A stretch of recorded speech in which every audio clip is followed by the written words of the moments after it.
Pai Jesusi mi pai azu Kumuku temi pairena bore nama Pai Jesusi arena bebata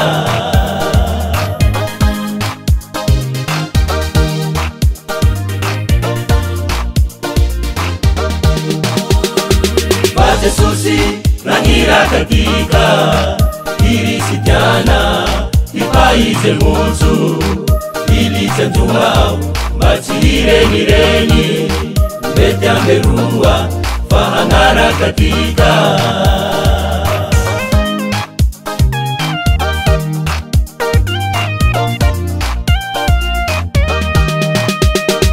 Pa Jesusi nangira katika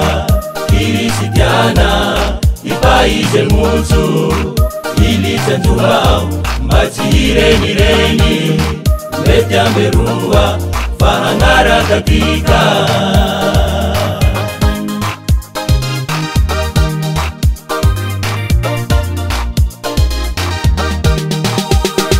Sotu bukan pipeta ya bore lungu Mama dehana hitau inama Kuteya tenga luatsere zuki Pambarahu Dia swai Jesusi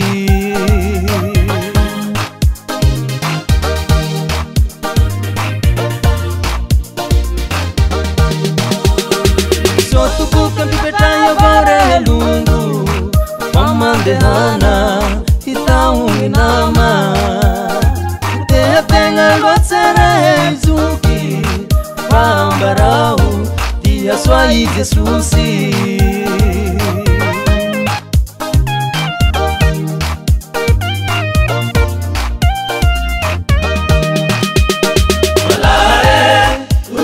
Mituri, ibabieta mabesase, andambusi wau.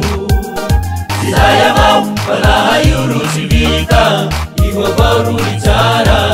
biasa tikange.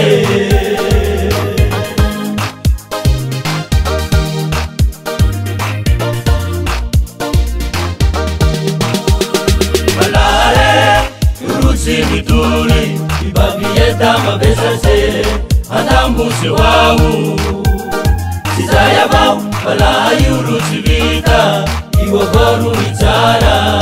Biasa tikange